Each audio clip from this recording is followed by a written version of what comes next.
Good morning, good afternoon, good evening, depending on where you are in the world. And thanks a lot for joining our webinar today. So we're going to be looking at a topic which is a little bit more niche than usual. We're talking about workspace branding. And today I will share many things with you. For those of you who don't know me, I am of Creative Supply, and we've been working on many projects across the world, from small coffee shop all the way to neighborhoods. And the idea is really to share some insights with you. So the plan for today is quite simple. We're going to look first at trends in the workspace branding, what's happening in the workspace branding. We're going to then look at case study. I'll share with you a case study with FlexOffice.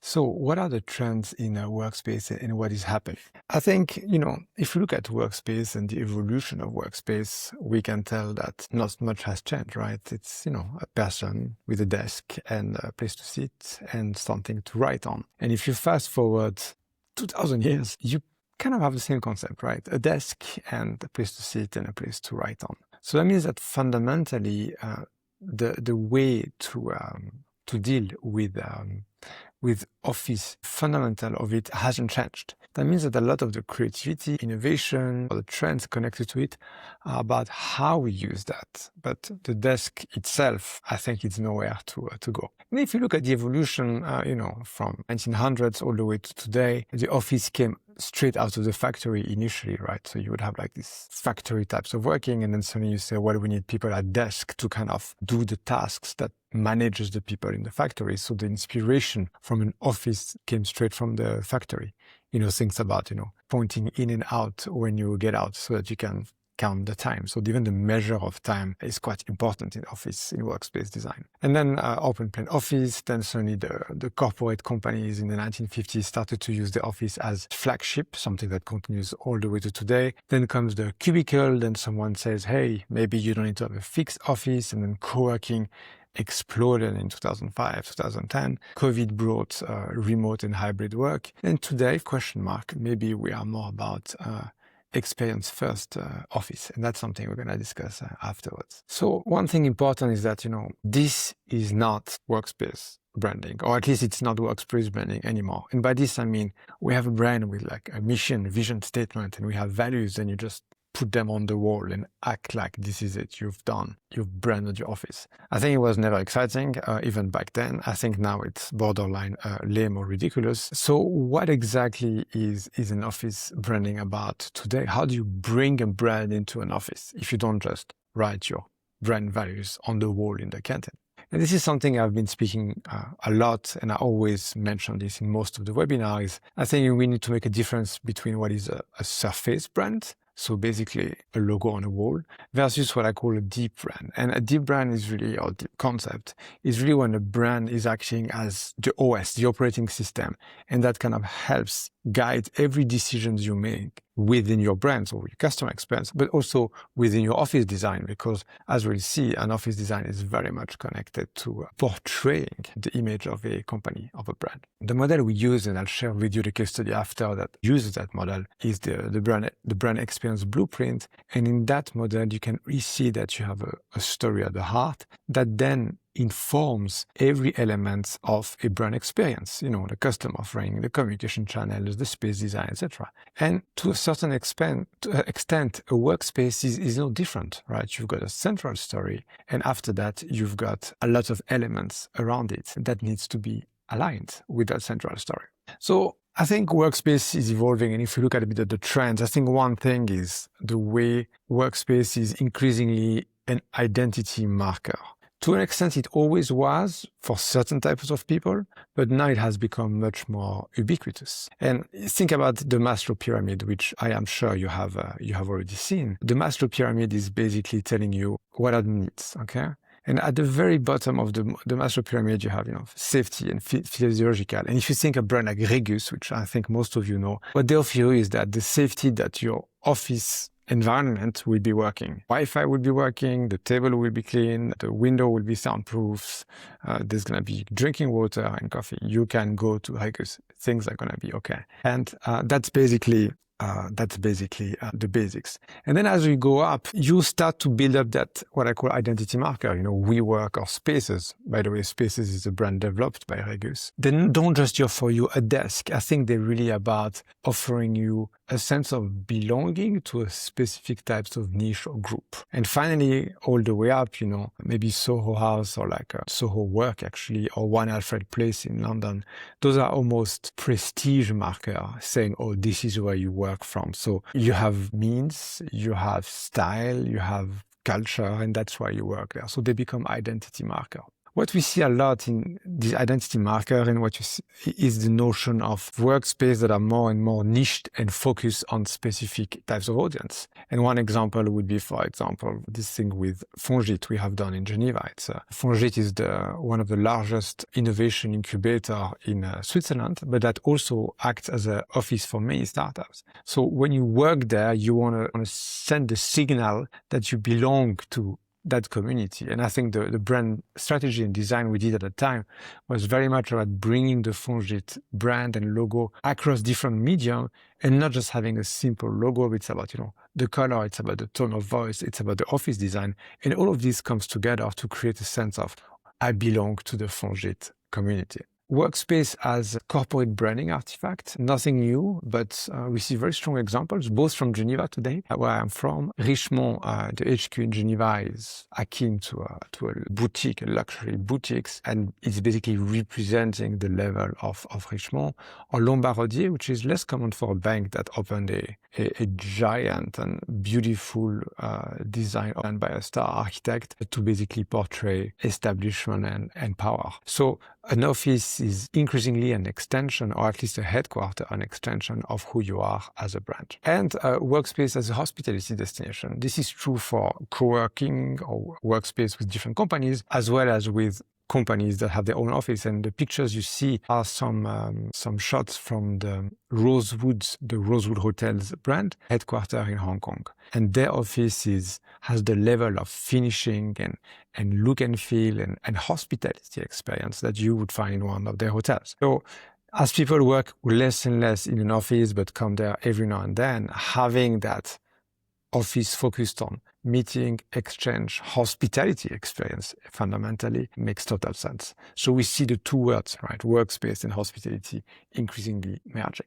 So those are a bit the key trends that we see. And what I'd like to share with you now is an example of a work we've done for a company called FlexOffice. FlexOffice is one of the now largest co-working workspace operator in Switzerland. They're based out of Zurich. And back in the days, FlexOffice had offices, but didn't have a strong brand nor a strong reputation on the market for being something different. And the few screenshots you see on the screen was the way they were communicating themselves to the market. So it was very much about office rental. So people would immediately saying, how much is a square meters? I don't want to pay for electricity, for Wi-Fi and coffee. I just want the space, for example.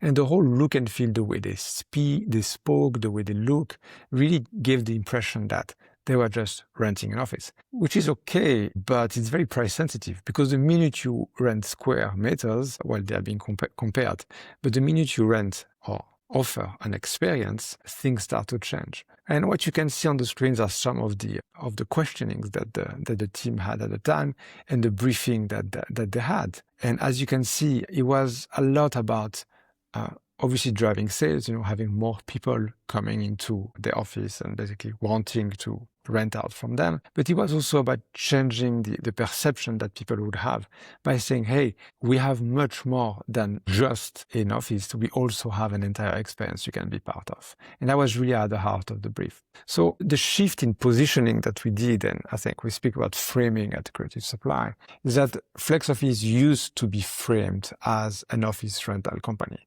which is great, but causes several problems. The first one is that it's definitely not different from any of their competitors. Basically, anybody renting space is a direct competitor, or at least can be compared. It creates a gap between what they were offering. They are like great people on site that were advising, amazing cleaning, great Wi-Fi, and fantastic hospitality offering. None of those was brought forward in the narrative of the brand. And it was definitely not aspirational, I think. You don't have an identity marker in an office rental company. So the shift we proposed from a positioning standpoint was to say, hey, what if we are a membership? We're not just renting office, but we offer them a membership. And it's a subtle change, but as soon as you hear membership, well, you think members, so community, and you think some sort of benefits tied to a fixed price. That's what a membership is. And that really, as simple as it sounds, was quite a trigger moment for the project and for the team when they say, oh, wow, what we offer is actually a membership.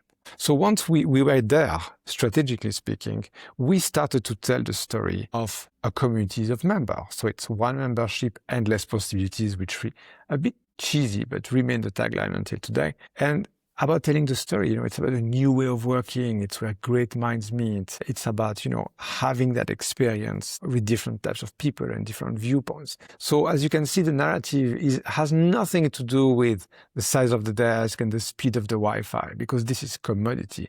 It's moving around the notion of belonging, which is much more defendable, because once you are in the community, you are in the community regardless of the size of the desk. And then the brand basically starts to needs to be showcased that way. So typically the star shots that you need to have to present your brand are not office space that are empty. You show the community, people who are in the office, connecting, working, changing, etc. And that's an important thing that needs to be done. It needs to be alive. The look and feel, so the visual identity does play a role in this. They had this iconic pink color at the time, which I always thought was pretty cool, but it was sometimes problematic for purely male audience, yes, unfortunately. And it lacked the depth and the luxury feel. So we needed to compensate this. That's why we brought some like dark greens and kind of dark Bordeaux colors, which together portray better this image of, we are a premium membership. And everything then, is getting, from a design point of view, is getting carried into the digital space, so every single detail, because we revamped the entire website, really use those cues, so you have a serif font to bring the craft, you have those dark colors that bring establishment and trust, and all these things together, unconscious it can be for the people who see them, actually are a game changer in portraying the brand. A big focus was made on explaining the product and the experience upfront digitally, and basically answer any questions people can really have upfront, so that the real trigger point of call to action is actually to book a tour. Because, the more people know about your products upfront, the more they're informed, which has changes as well, but it definitely helps the sales process, because when you speak to them, you don't need to cover all the basics and the housekeeping. You can really focus on the contact with the person. And that's true in most of B2B sales, by the way. The more people know about you upfront, the better the chances are you are to convert the business, because people actually know you and trust you, and your reputation is established already. And then you see how things start to come together. Goodies were obviously something we developed, from tote bag to mugs, because, it's a way to carry that identity marker with you. Custom work with all the icons that can be used physically and digitally, because you want something seamless that feels like it's both at the same time. And here is a couple of example of the whole things comes together. It's a living place. It's about the people there. The colors are warm. The photography always have daylight. You showcase those social moments. The fact that someone is working on a computer is almost secondary. And to be honest, it's really taken for granted. What really matters is that this is a place where you can have a sense of community. And if we were now to kind of map out, that entire brand on our blueprint, you would see that you have a very clear central story. It's one membership, endless possibilities. And that idea of membership is then used to connect every aspect of the brand. So, brand identity looks like that. The teams and culture looks like this. The way you activate your members is like this. And everything basically is signaling the story of a membership, a premium membership, actually. And obviously I'm showing you the branding part and the strategy part, but this is only half or part of the job, in the sense that if the team that actually delivers this, and I think big kudos to Andreas, the CEO of FlexOffice, and Jeanette, who's leading operation, to actually have been able to implement that vision and run it on a day-to-day basis. Because it's one thing to create the slides that say, hey, we're going to have a shift in strategy. It's another one to run the operation every day, making sure members have a premium membership experience. But without that roadmap first, there's no chance the operations can go in the right directions, because you need to have that alignment as a company, as a team, fundamentally. So today, short and sweet, this is what I wanted to share with you about Workspace branding. We have a new webinar coming up. The last one before the break is about how to scale hospitality brands. So we have something we're working on that we're very excited. You know, when you have one coffee shop, one hotel, or one co-working, and you want to have 2, 3, 10, 100. What are the key challenges? How do you approach this? How do you look at that? What are the key ideas in development connected to this? And then the second part that we're going to have, it's already in October because we have a long summer break, is going to be about destination making and how we can turn a place into somewhere you actually like to go.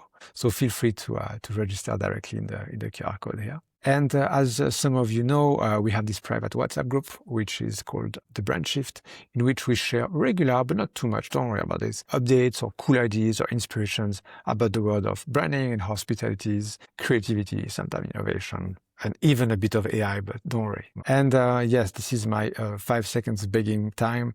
You have no idea how much your review counts and how much your opinion matters and motivates the team and myself to continue doing all of the webinars. So if you have couple 30 seconds literally to give us a review on Google Maps, you have no idea how much we would value this, and thank you.